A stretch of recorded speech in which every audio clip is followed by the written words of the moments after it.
안녕하세요. 바울의 투쟁과 성취 15번째 시간이 되었습니다. 인류 역사 가운데 가장 과격하게 그리고 가장 드라마틱하게 인생이 변한 사람이 있다면 그런 다름 아닌 바울일 것입니다. 그것은 바울이 극단적으로 기독교를 박해하던 사람으로부터 목숨 걸고 기독교를 전파하는 사람으로 변신했기 때문입니다. 사람들은 그것을 바울의 회심이라고 부릅니다. 인생의 변화, 바울의 인생에서 삶이 드라마틱하게 변화된 것은 무엇 때문일까요? 사도행전에서 누가가 제시하는 설명과 바울 자신이 전하는 이야기 사이에는 어떤 공통점과 어떤 차이점이 있을까요? 사도행전 6장을 따르면 초창기 예루살렘 교회에는 히브리파와 헬라파가 공존했다고 합니다. 바울이 박해한 사람들은 어떤 사람들이었을까요? 어느 지역의 사람들이었을까요? 바울의 과격한 변화와 관련된 어떤 중요한 신학적인 쟁점은 있을까요? 이 시간에는 바울의 변화, 바울의 과격한 변화 이면에는 주님께서 바울에게 나타나셨다라고 하는 그러한 어떤 주님의 계시, 주님의 나타나심이 있었다는 점, 그리고 그것이 바울을 어떻게 변화시켰는가, 바울의 이 과격한 변화와 관련된 중요한 신학적인 쟁점들이 무엇인가, 여러분들과 함께 아주 쉽게 함께 이야기하려고 합니다. 바울의 과격한 변화, 도무지 어땠길래 과격한 변화라고 할까요? 갈라디아서 1장입니다. 보라, 내가 너희에게 쓰는 것은 하나님 앞에서 거짓말이 아니로다. 그 후에 내가 수리아와 길리기아 지방에 이르렀으나 그리스도 안에 있는 유대 교회들이 나를 얼굴로는 알지 못하고 다만 우리를 박해하던 자가 전에 멸하려던 그 믿음을 지금 전한다 함을 듣고 나로 말미암아 하나님께 영광을 돌리니라. 자, 바울의 변화와 관련된 가장 중요한 성경 본문입니다. 여기서 교회를 박해하던 바울은 다마스커스에서 부활 주님을 만나고 다메섹 도상이라고 하죠. 아라비아와 다마스커스에서 수련한 후에 시리아와 길리기아 지역에서 사역을 합니다. 자, 자신이 파괴하던 믿음을 전하는 것은 전에는 자신이 기독교 메시지, 기독교 복음을 또는 기독교 교회를 파괴하려고 그랬어요. 자, 우리를 박해하던 자가 전에 멸하려던 그 믿음, 그것을 지금은 전하고 있어요. 바로 이것이 바울의 과격한 변화라고 하는 것이에요. 자, 사람들은 흔히들 이것을 바울의 회심이라고 부릅니다. 바울의 회심, 사도행전의 보도, 그 첫 번째 본문, 사도행전이야말로 바울의 변화를 가장 드라마틱하게 아주 막 입체적으로 전하고 있어요. 읽어볼까요? 사울이 주의 제자들에 대하여 여전히 위협과 살기가 등등하여 대제사장에게 가서 다메섹 여러 회당에 가져갈 공문을 청하니 이는 만일 그 도를 따르는 사람을 만나면 남녀를 막론하고 결박하여 예루살렘으로 잡아오려 함이라. 사울이 길을 가다가 다메섹에 가까이 이르더니 그래서 이제 이 길 다메섹 그래서 다메섹 도상이라고 이야기하죠. 다마스커스 도상에서 호련히 하늘로부터 빛이 그를 둘러 비추는지라 땅에 엎드려져 들음에 소리가 있어 이르시되 사울아 사울아 네가 어찌하여 나를 핍박하느냐 하시거늘 대답하되 주여 누구시니까 이르시되 나는 내가 박해하는 예수라. 자, 이 본문은 그냥 바울의 과격한 변화를 드라마틱하게 누가가 보도한 거예요. 사도행전 9장 초입에 있는 이야기죠.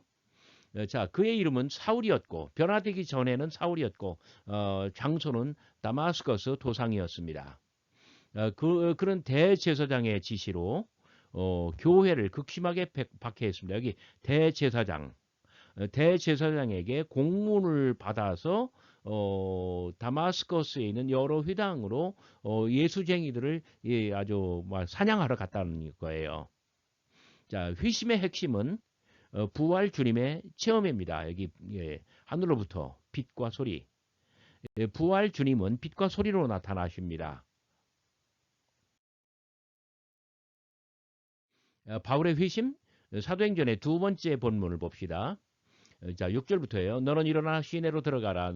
내가 행할 것을 내게 이를 자가 있느니라 하시니 같이 가던 사람들은 소리만 듣고 아무도 보지 못하여 말을 못하고 서 있더라. 사울이 땅에서 일어나 눈은 떴으나 아무것도 보지 못하고 사람의 손에 끌려 다메섹으로 들어가서 사흘 동안 보지 못하고 먹지도 마시지도 아니하니라. 주께서 이르시되 가라. 이 사람은 내 이름을 이방인과 임금들과 이스라엘 자손들에게 전하기 위하여 택한 나의 그릇이라. 그가 내 이름을 위하여 얼마나 고난을 받아야 할 것을 내가 그에게 보이리라. 자, 조금 아까 그 본문에 이어서 어떤 후속편인데, 자, 소리는 사람들도 들었지만 빛은 바울만 봅니다. 굉장히 아주 재미로운 흥미로운 관점이에요. 바울은 사흘간 보지 못하고 먹지도 마시도 못했다고 합니다. 이 사흘간 음식을 전폐하게 되었다고 합니다. 자, 그는 주의 이름을 이방에게 전하기 위하여 택한 주님의 그릇. 내 이름을 이방인과 임금들과 이스라엘 자손에게 전하기 위하여 택한 나의 그릇. 자, 요 전체에서 요 표현이 가장 중요해요. 그런데 이 어떤 음향 효과, 그 다음에 조명 효과, 이런 것들은 굉장히 이야기를 드라마틱하게 만들어줘요. 예수 그리스도 부활의 주님께서는 빛과 소리로 나타나시죠. 복음서에서도 그리고 누가복음에서도 소경을 고쳐서 빛을 회복시켜주고, 그 다음에 이 벙어리와 귀머거리를 고쳐서 소리를 회복시켜주는 그런 이야기가 나오잖아요.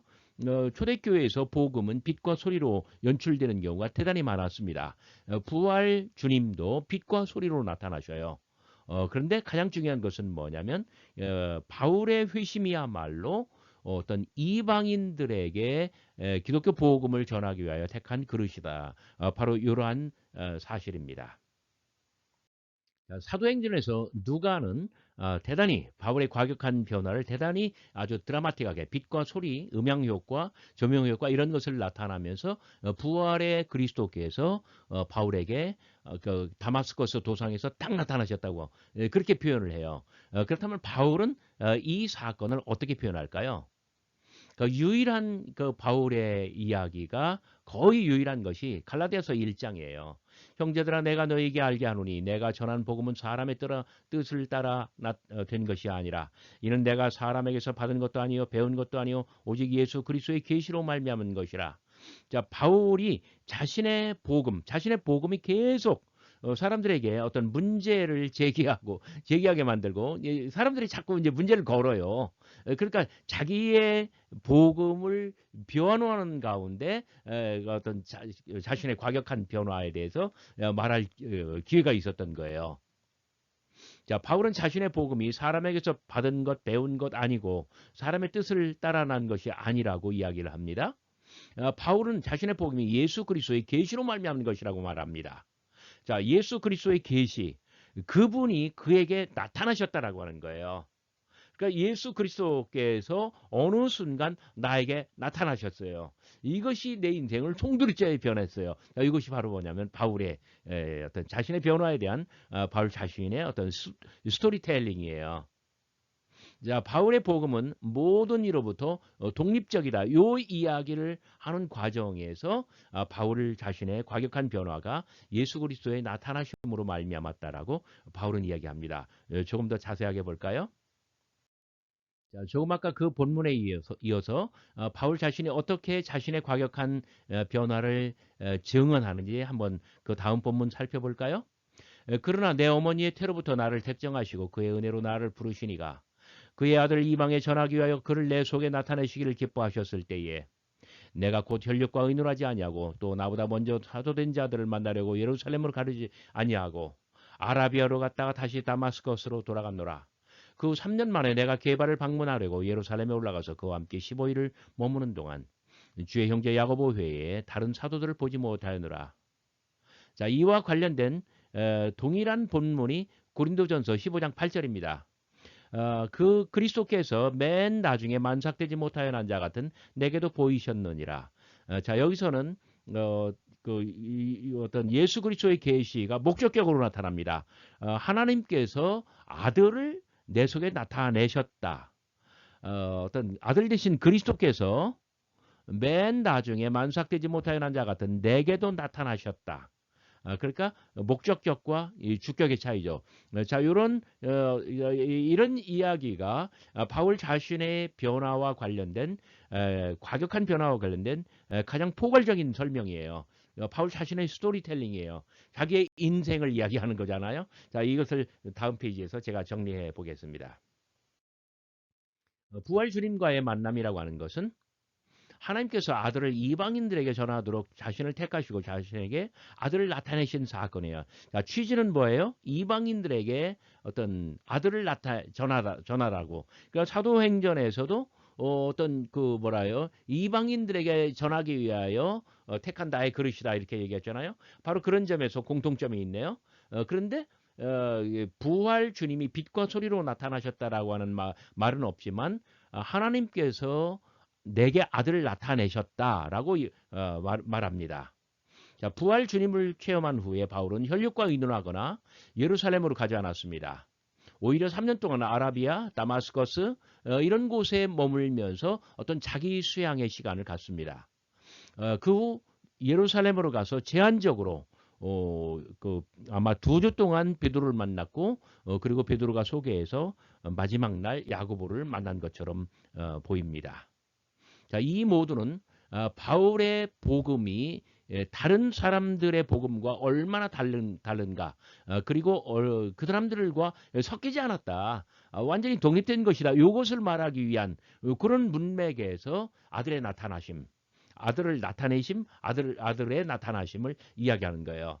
자, 다시 말해서 사도행전에서도 그렇고, 그리고 갈라디아서에도 그렇고, 누가가 볼 때도 그렇고 바울 자신이 볼 때도 그렇고 바울의 과격한 변화에 그 기적, 그 핵심에는 뭐가 있어요? 바로 부활 주님의 나타나심이 있다는 거예요. 자, 가장 중요한 것은 다음 페이지에 있습니다.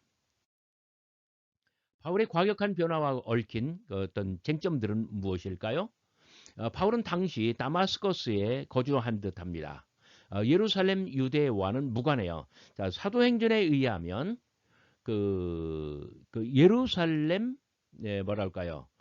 성전의 어떤 최고 권력, 최고 실세인 그 대제사장에게 공문을 받아서 어떤 그 지방에 해당하는 다마스커스에 핍박하러 가는 거잖아요. 그런데 그게 아닌 것 같아요.